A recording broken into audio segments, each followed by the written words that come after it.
어둠이 가장 짙었던 시간, 인간은 무엇을 했을까요? 역사의 페이지를 넘길 때마다 우리는 마주하게 됩니다. 찬란한 문명의 이면에 새겨진 말로 다 할 수 없는 흔적들을. 오늘 우리가 함께 걸어갈 길은 편안하지 않을 것입니다. 하지만 이 여정은 반드시 필요합니다. 왜냐하면 우리가 있는 순간 역사는 다시 반복되기 때문입니다. 기원전 53년 로마 제국의 가장 부유한 남자가 있었습니다. 마르쿠스 리키니우스 크라수스. 그의 이름은 권력과 동의어였습니다. 황금으로 도배된 저택, 끝없는 노예들, 그리고 군단을 움직일 수 있는 영향력. 하지만 파르티아 제국과의 전투에서 패배한 그날 그 모든 것이 의미를 잃었습니다. 포로가 된 크라수스 앞에 파르티아의 장군들이 섰습니다. 그들은 그가 평생 탐했던 것을 준비했습니다. 황금을 녹인 채로.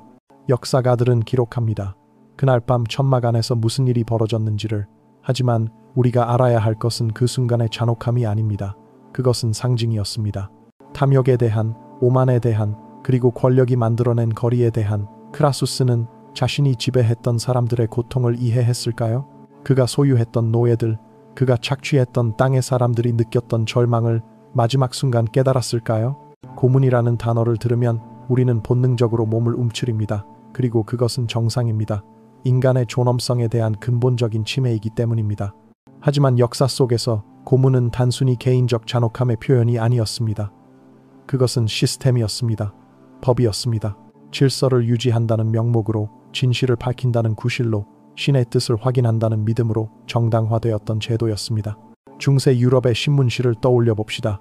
돌로 지어진 차가운 방, 창문으로 새어 들어오는 희미한 빛, 공기 중에 떠도는 쇠와 습기의 냄새. 그곳에서 신문관들은 자신들이 정의를 실현하고 있다고 믿었습니다. 마녀재판이라는 이름 아래, 이단신문이라는 명분 아래 수많은 사람들이 자백을 강요당했습니다. 하지만 고통 속에서 뽑아낸 자백이 진실일 수 있을까요? 사람은 고통을 멈추기 위해 무엇이든 말할 수 있습니다. 사실이든 거짓이든. 이것이 고문의 가장 큰 모순입니다. 진실을 찾는다는 명목으로 시작되었지만 결국 그것은 진실을 파괴하는 도구가 되었습니다. 1252년 교황 인노켄티우스 4세는 칙령을 발표했습니다. 이단자를 다룰 때 고문을 사용할 수 있다고. 그 순간부터 고문은 공식적인 교회 제도의 일부가 되었습니다. 신의 이름으로 행해지는 폭력. 우리는 이것을 어떻게 이해해야 할까요? 잠시 멈추어 생각해 봅시다. 우리는 언제 잔혹함을 질서로 오해하게 될까요? 언제 폭력을 필요악기라고 정당화하기 시작할까요? 신문실의 벽은 두꺼웠습니다. 소리가 새어나가지 않도록. 하지만 그 안에서 벌어지는 일들은 기록되었습니다. 세심하게, 법률적으로, 공식적으로. 신문관들은 일기를 썼습니다. 얼마나 오래 신문했는지, 어떤 질문을 했는지, 어떤 답을 얻었는지. 그들은 자신들이 법을 따르고 있다고 믿었습니다. 그리고 어떤 면에서는 맞았습니다. 법이 그것을 허용했으니까요. 하지만 정의는 단순히 법을 따르는 것 이상입니다. 1478년 스페인 종교 재판이 시작되었습니다. 토마스 데 토르케마다라는 이름의 신문관장이 임명되었습니다. 일부 역사 기록에 따르면 그의 재임 기간 동안 수천 명이 화형당했다고 합니다. 하지만 숫자보다 중요한 것은 그 이면의 메커니즘입니다. 어떻게 한 사회가 이것을 받아들였을까요? 공포였습니다. 그리고 확신이었습니다. 자신들이 옳다는, 신의 편에 서 있다는 확신. 동양으로 눈을 돌려봅시다. 중국의 역사 속에서 고문은 법률 체계의 일부였습니다. 오형이라 불리는 5가지 형벌. 그중 일부는 상상조차 하기 어려운 것들이었습니다. 하지만 주목해야 할 것은 그 잔혹함이 아니라 왜 그런 시스템이 필요했는가 하는 것입니다. 광대한 제국을 통치하기 위해, 질서를 유지하기 위해, 황제의 권위를 확립하기 위해 고문은 공포를 통한 통치의 도구였습니다. 당나라 시대의 법전인 당류를 보면 놀라운 것을 발견하게 됩니다. 고문의 사용이 엄격하게 규제되어 있었다는 사실입니다. 누구에게 사용할 수 있는지, 언제 사용할 수 있는지, 얼마나 오래 사용할 수 있는지, 심지어 고문 도구의 규격까지 법으로 정해져 있었습니다. 이것은 무엇을 의미할까요? 그들도 알고 있었다는 것입니다. 고문이 통제되어야 한다는 것을. 하지만 폐지되어야 한다는 생각까지는 이르지 못했습니다. 하지만 변화는 언제나 조용히 시작됩니다. 기록을 살펴보면 고문의 의문을 제기한 사람들이 있었습니다. 당나라의 일부 관료들은 고문으로 얻은 자백의 신뢰성에 대해 의문을 표했습니다. 송나라 시대에는 법률 개혁가들이 나타나 형벌의 과도함을 줄이려 노력했습니다. 그들은 소수였지만 그들의 목소리는 역사에 남았습니다. 왕안석이라는 개혁가가 있었습니다. 11세기 송나라의 재상이었던 그는 형벌제도의 개혁을 추진했습니다. 그는 주장했습니다. 가혹한 처벌이 범죄를 줄이는 것이 아니라 공정한 법과 백성의 생활 안정이 진정한 질서를 만든다고. 그의 개혁은 많은 반대에 부딪혔습니다. 하지만 그가 심은 씨앗은 사라지지 않았습니다. 한반도의 역사도 예외가 아니었습니다. 조선시대의 형벌제도 역시 엄격했습니다. 하지만 시간이 흐르면서 변화가 일어났습니다. 정약용 같은 실학자들은 형벌제도의 개혁을 주장했습니다. 그는 흠흠신서라는 책을 썼습니다. 형사사건을 다룰 때 신중해야 한다는 내용이었습니다. 의심스러울 때는 관대하게 판결해야 한다고. 무고한 사람을 처벌하는 것이 죄인을 놓치는 것보다 더 큰 악이라고. 권력 앞에서 양심은 어디에 서 있었을까요? 유럽으로 다시 돌아가 봅시다. 16세기, 17세기를 거치며 계몽주의의 빛이 서서히 어둠을 밀어내기 시작했습니다. 1764년 이탈리아의 법학자 체사레 베카리아는 한 권의 책을 썼습니다. 범죄와 형벌에 관하여 그는 과감하게 주장했습니다. 고문은 비효율적일 뿐만 아니라 부도덕하다고. 무고한 사람이 고문을 못 견디고 거짓 자백을 하는 동안 진짜 범죄자는 고통을 참으며 침묵을 지킬 수 있다고. 이 책은 유럽 전역에 충격을 주었습니다. 베카리아는 당시 26세에 불과했습니다. 젊은 법학도였던 그는 친구들과 함께 공부하고 토론하며 이 책을 썼습니다. 처음 출판했을 때 그는 익명으로 출판했습니다. 너무 급진적이어서 두려웠기 때문입니다. 하지만 책은 폭발적인 반응을 일으켰습니다. 6개월 만에 유럽 전역에 퍼졌고 여러 언어로 번역되었습니다. 볼테르는 이렇게 썼습니다. 고문은 범죄를 발견하는 것이 아니라 약한 무고한 자를 처벌하고 강한 범죄자를 풀어주는 것이다. 볼테르 자신도 여러 억울한 사건에 개입했습니다. 장 칼라스 사건이 대표적입니다. 칼라스는 아들을 살해했다는 혐의로 고문받고 처형당했습니다. 하지만 볼테르는 그것이 종교적 편견에 의한 것임을 밝혀냈습니다. 칼라스는 개신교도였고 그의 아들은 가톨릭으로 개종하려 했습니다. 볼테르는 3년간 싸웠고 결국 칼라스의 명예가 회복되었습니다. 이들 계몽사상가들의 목소리가 모여 서서히 법을 바꾸기 시작했습니다. 1740년 프로이센의 프리드리히 대왕이 고문을 폐지했습니다. 그는 베카리아의 책을 읽었고 설득당했습니다. 1786년 토스카나 대공국이 사형과 고문을 모두 폐지했습니다. 세계 최초였습니다. 1789년 프랑스 혁명이 일어났고 인간과 시민의 권리 선언이 발표되었습니다. 모든 인간은 자유롭고 평등한 권리를 가지고 태어난다. 다른 유럽 국가들도 하나씩 뒤를 따랐습니다. 느리게, 때로는 2걸음 전진하고 1걸음 후퇴하며, 하지만 방향은 명확했습니다. 스웨덴은 1772년, 오스트리아는 1776년, 네덜란드는 1798년. 각 나라마다 자신만의 이야기가 있었습니다. 용기 있는 법률가들, 개혁적인 군주들, 열정적인 철학자들. 하지만 고문의 역사는 거기서 끝나지 않았습니다. 19세기 식민주의가 전 세계로 확산되면서 새로운 형태의 폭력이 나타났습니다. 유럽 국가들은 자국에서는 고문을 폐지했지만 식민지에서는 다른 규칙을 적용했습니다. 프랑스령 알제리, 영국령 인도, 벨기에령 콩고. 문명화한다는 명목으로 질서를 유지한다는 구실로 다시 폭력이 자행되었습니다. 우리는 어떻게 이러한 이중성을 이해해야 할까요? 20세기 인류는 전례 없는 규모의 폭력을 목격했습니다. 2차례의 세계대전, 전체주의 정권들, 식민지 지배, 고문은 사라지지 않았습니다. 단지 형태를 바꾸었을 뿐입니다. 심리적 고문이라는 이름으로, 과학적 신문이라는 구실로, 국가안보라는 명분으로, 나치 독일의 게슈타포, 소련의 NKVD, 일본 제국의 헌병대, 이들은 고문을 산업화했습니다. 체계적으로, 관료적으로, 효율적으로. 그들은 새로운 기술을 개발했습니다. 흔적을 남기지 않는 방법들, 정신을 부수는 기법들, 그리고 모든 것을 기록했습니다. 마치 과학 실험처럼. 한나 아렌트는 이것을 악의 평범성이라고 불렀습니다. 고문을 자행한 사람들은 괴물이 아니었습니다. 그들은 평범한 사람들이었습니다. 가족이 있었고, 취미가 있었고, 아침에 커피를 마셨습니다. 그들은 단지 명령을 따랐을 뿐이라고 말했습니다. 그들은 단지 자신의 일을 했을 뿐이라고. 하지만 뉘른베르크 재판은 다른 것을 말했습니다.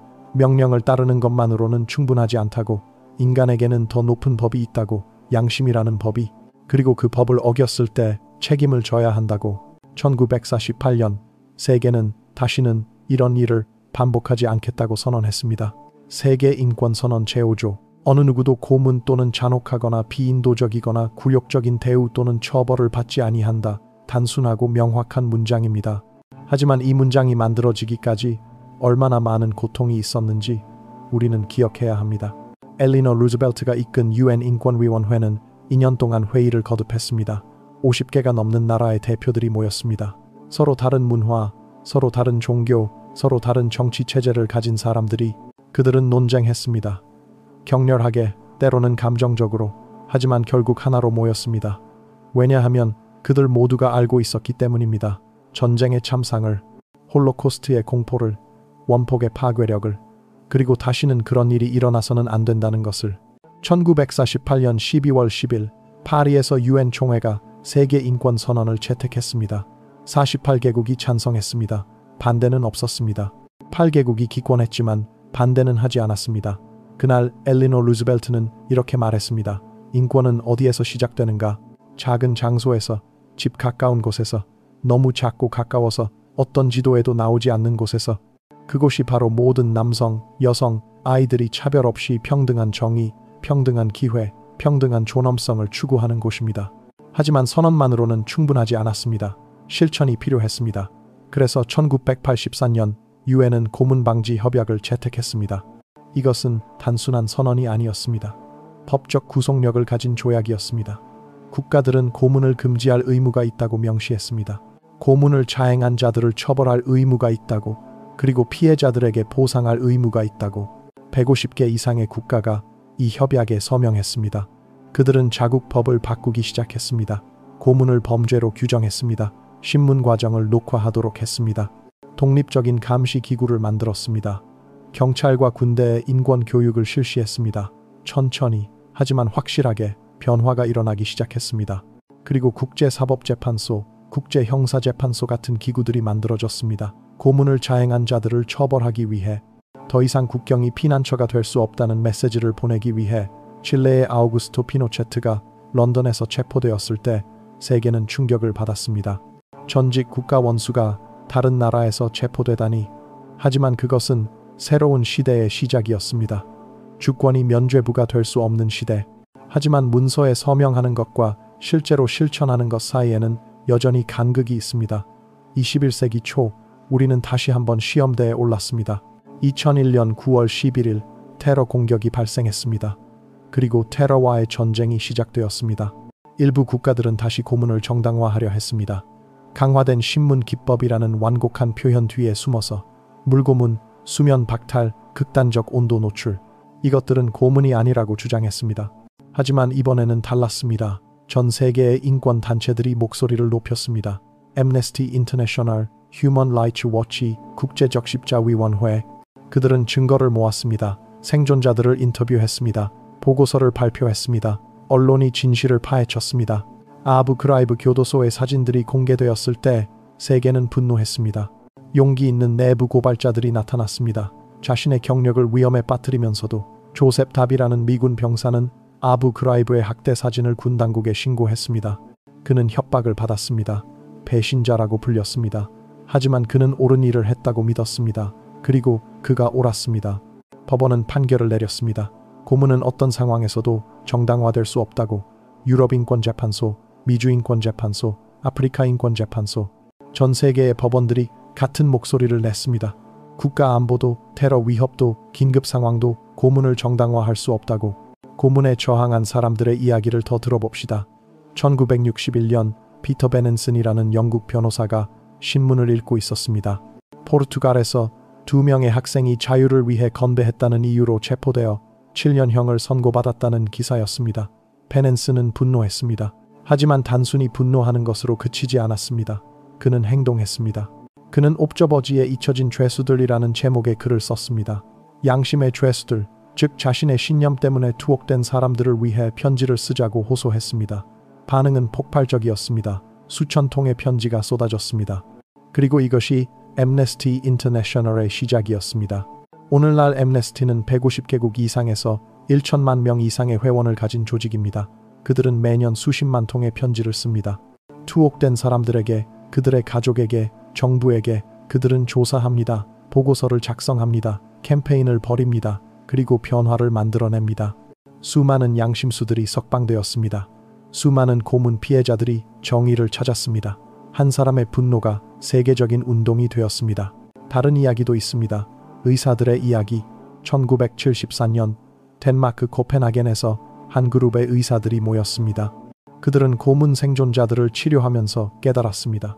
이 사람들은 특별한 도움이 필요하다고, 신체적 상처뿐만 아니라 정신적 트라우마도 치료해야 한다고. 그래서 그들은 세계 최초의 고문 재활센터를 만들었습니다. 이것이 국제재활협의회 IRCT의 시작이었습니다. 오늘날 전 세계에 150개 이상의 고문 재활센터가 있습니다. 그들은 수만 명의 생존자들을 도왔습니다. 의료치료, 심리상담, 법률 지원, 사회복귀 프로그램. 그들은 생존자들에게 말합니다. 당신은 혼자가 아니라고, 당신은 살아남았다고, 그리고 당신은 다시 살 수 있다고. 변호사들의 이야기도 있습니다. 전 세계의 인권 변호사들이 무료로 고문 피해자들을 변호합니다. 그들은 위험을 무릅씁니다. 일부 국가에서는 인권 변호사라는 것 자체가 위험한 직업입니다. 그들은 협박받고 감시당하고 때로는 공격당합니다. 하지만 그들은 계속합니다. 왜냐하면 그들은 믿기 때문입니다. 법이 힘있는 자만을 위한 것이 아니라 모두를 위한 것이라고. 기자들의 이야기도 있습니다. 조사보도 기자들이 고문의 증거를 찾아냅니다. 숨겨진 교도소를 찾아내고 생존자들을 인터뷰하고 문서를 추적합니다.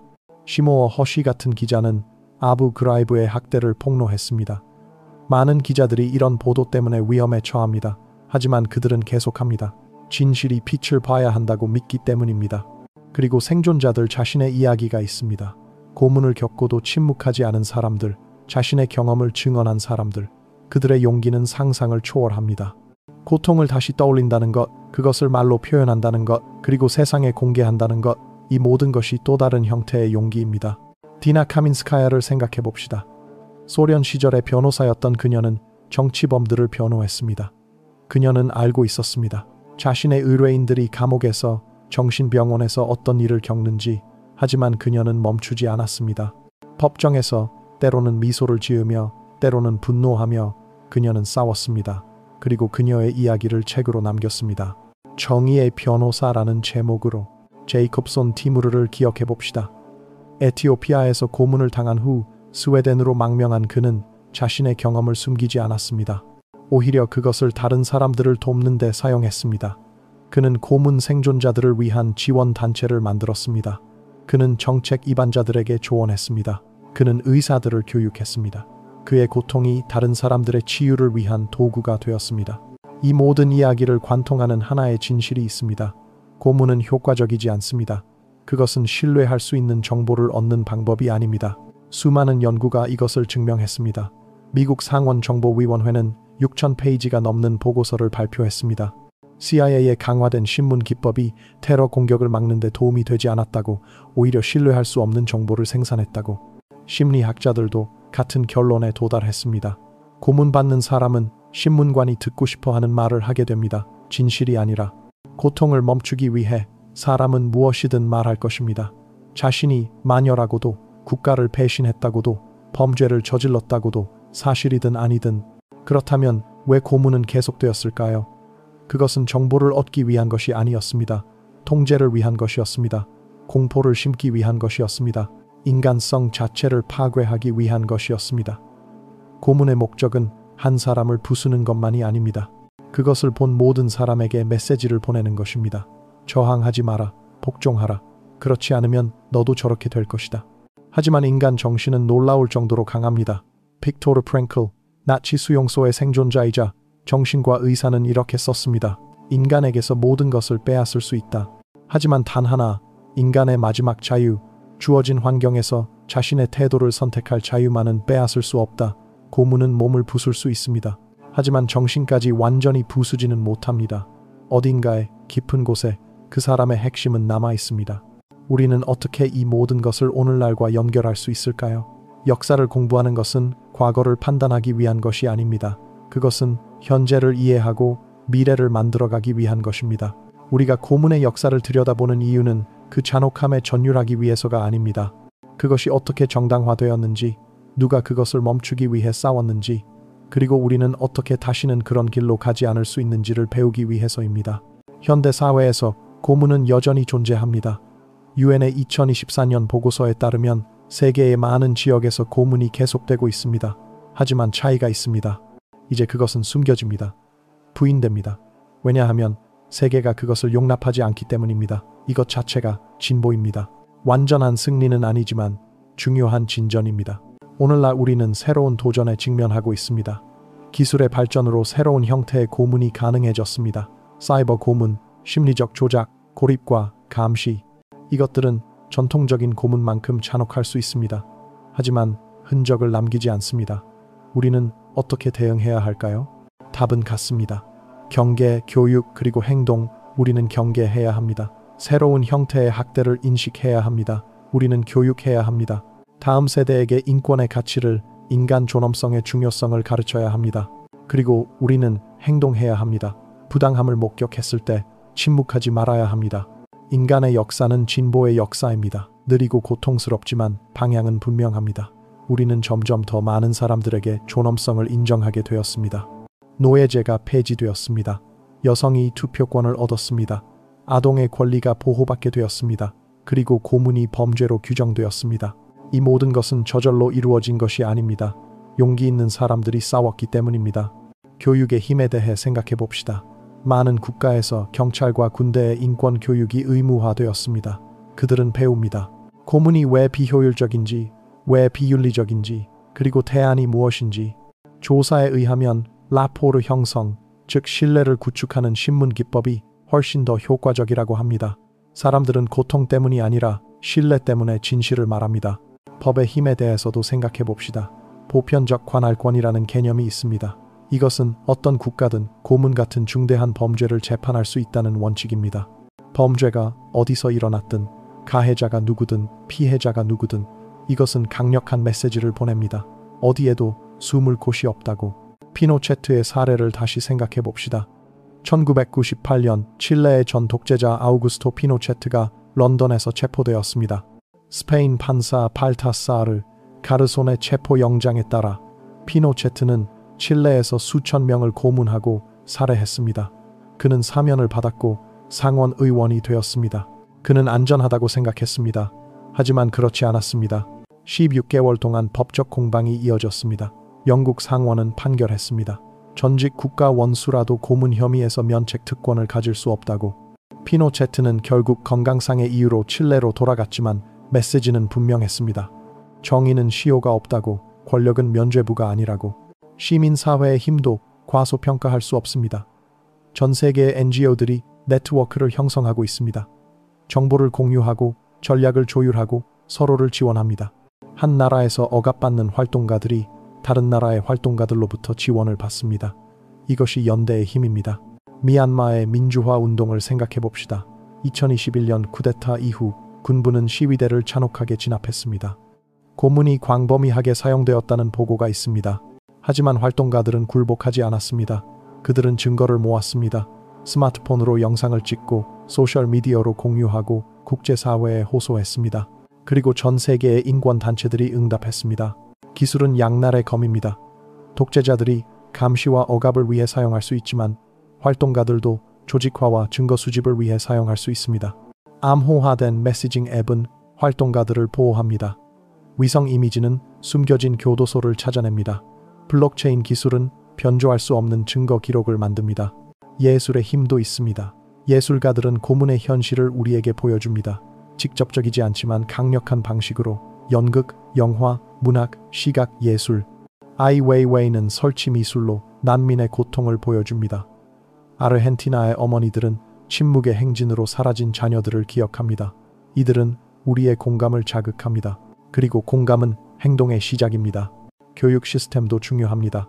학교에서 인권을 가르치는 것, 아이들에게 자신의 권리를 알려주는 것, 다른 사람의 권리를 존중하도록 가르치는 것, 비판적 사고를 기르는 것, 권위를 맹목적으로 따르지 않도록 하는 것, 이것이 미래에 대한 투자입니다. 일부 국가에서는 고문의 역사를 교육 과정에 포함시켰습니다. 독일은 홀로코스트를 가르칩니다. 상세하게, 솔직하게. 아르헨티나는 더러운 전쟁을 가르칩니다. 르완다는 집단 학살을 가르칩니다. 이것은 쉽지 않습니다. 고통스럽습니다. 하지만 필요합니다. 왜냐하면 기억하는 것이 반복하지 않는 첫 걸음이기 때문입니다. 기념관과 박물관도 중요한 역할을 합니다. 투올슬랭 집단 학살 박물관, 아우슈비츠, 로벤섬, 이곳들은 단순히 과거를 보존하는 것이 아닙니다. 그들은 교육합니다. 그들은 경고합니다. 그들은 영감을 줍니다. 방문객들은 그곳을 떠날 때 변화합니다. 역사가 추상적인 것이 아니라 실제였다는 것을 깨닫습니다. 진실과 화해위원회도 중요한 도구입니다. 남아프리카 공화국의 진실과 화해위원회는 모델이 되었습니다. 넬슨 만델라와 데스몬드 투투의 비전 아래 이 위원회는 아파르트헤이트 시대의 범죄를 조사했습니다. 피해자들에게 증언할 기회를 주었습니다. 가해자들에게 진실을 말하면 사면을 주겠다고 제안했습니다. 이것은 논쟁적이었습니다. 정의냐 평화냐의 선택. 하지만 투투 대주교는 주장했습니다. 진실 없이는 화해가 없고 화해 없이는 미래가 없다고. 그리고 어느 정도 성공했습니다. 완벽하지는 않았지만 남아공은 내전을 피했습니다. 그리고 진실이 밝혀졌습니다. 다른 국가들도 비슷한 과정을 거쳤습니다. 아르헨티나, 칠레, 페루, 과테말라, 르완다, 시에라리온, 각각 자신만의 방식으로 어떤 곳에서는 재판이 중심이었고 어떤 곳에서는 진실이 중심이었습니다. 하지만 모두 같은 목표를 가졌습니다. 과거를 청산하고 미래를 건설하는 것. 배상도 중요합니다. 고문 피해자들에게 보상하는 것, 금전적 보상만이 아닙니다. 공식적인 사과, 기념비 건립, 의료 서비스, 교육 지원. 이것은 단순히 과거를 보상하는 것이 아닙니다. 미래를 향한 투자입니다. 피해자들과 그들의 가족들에게 말하는 것입니다. 당신들은 잊혀지지 않았다고, 당신들의 고통은 인정받았다고, 그리고 사회는 당신들을 지원한다고. 하지만 모든 이야기가 해피엔딩은 아닙니다. 여전히 많은 곳에서 고문이 계속되고 있습니다. 여전히 많은 피해자들이 정의를 기다리고 있습니다. 여전히 많은 가해자들이 처벌받지 않고 있습니다. 이것은 우리를 절망하게 만들 수 있습니다. 하지만 절망해서는 안 됩니다. 오히려 그것은 우리가 계속 싸워야 하는 이유입니다. 마틴 루터 킹 주니어는 이렇게 말했습니다. 도덕적 우주의 호는 길지만 정의를 향해 휘어진다. 변화는 느립니다.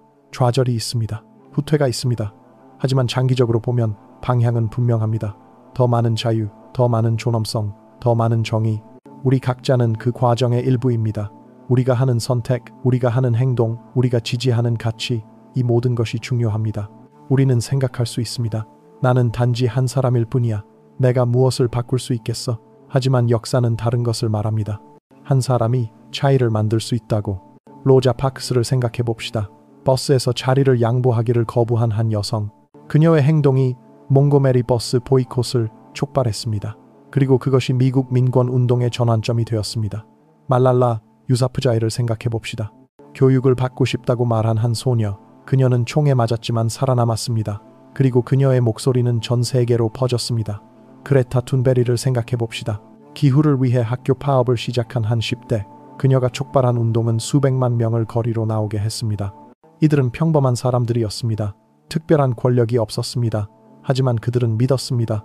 그들은 행동했습니다. 그리고 그들은 세상을 바꿨습니다.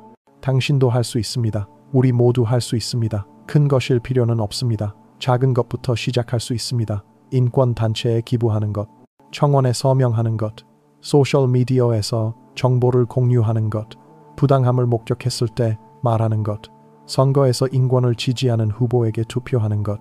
교육자라면 학생들에게 인권을 가르칠 수 있습니다. 의사라면 고문 피해자들을 치료할 수 있습니다. 변호사라면 무료 법률 지원을 제공할 수 있습니다. 기자라면 진실을 보도할 수 있습니다. 예술가라면 사람들의 마음을 움직일 수 있습니다.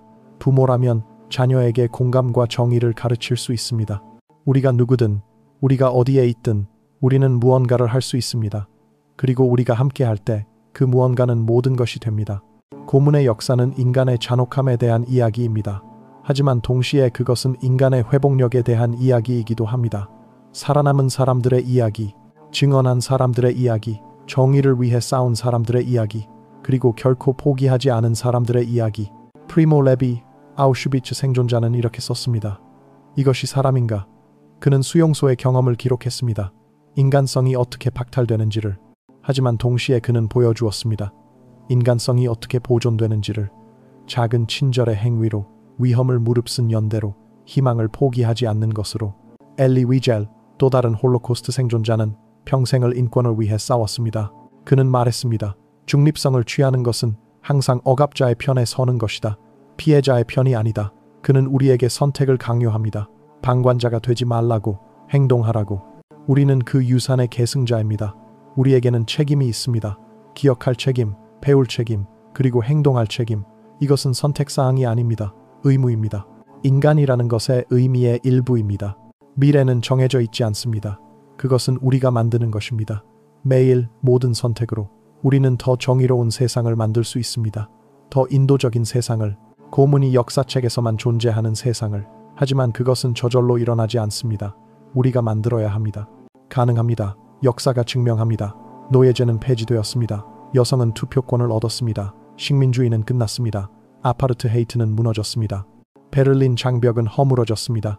이 모든 것이 한때는 불가능해 보였습니다. 하지만 사람들이 믿고 싸우고 희생했습니다. 그리고 변화가 일어났습니다. 고문을 끝내는 것도 가능합니다. 어려울 것입니다. 오래 걸릴 것입니다. 좌절이 있을 것입니다. 하지만 가능합니다. 우리에게는 도구가 있습니다. 국제법, 인권조약, 독립적인 사법부, 자유로운 언론, 활발한 시민사회, 그리고 무엇보다 우리에게는 서로가 있습니다. 함께 우리는 강력합니다. 함께 우리는 변화를 만들 수 있습니다. 함께 우리는 미래를 건설할 수 있습니다. 고문이 없는 미래를, 모든 사람이 존엄성을 가지고 사는 미래를, 정의가 모두에게 평등한 미래를. 이것이 우리의 목표입니다. 이것이 우리의 꿈입니다. 그리고 이것이 우리의 책임입니다. 과거를 기억하면서 현재에 살면서 미래를 만들어가는 것. 역사를 잊는 자는 그것을 반복할 운명에 처한다고 조지 산타야나는 말했습니다. 하지만 역사를 기억하는 자는 그것을 바꿀 수 있습니다. 우리는 기억할 것입니다. 우리는 배울 것입니다. 그리고 우리는 행동할 것입니다. 고문의 역사는 끝나지 않았습니다. 마지막 장은 아직 쓰이지 않았습니다. 그 장을 쓸 사람은 우리입니다. 당신과 나, 우리 모두. 우리가 어떤 이야기를 쓸지는 우리의 선택입니다. 계속되는 고통의 이야기일까요? 아니면 최종적인 승리의 이야기일까요?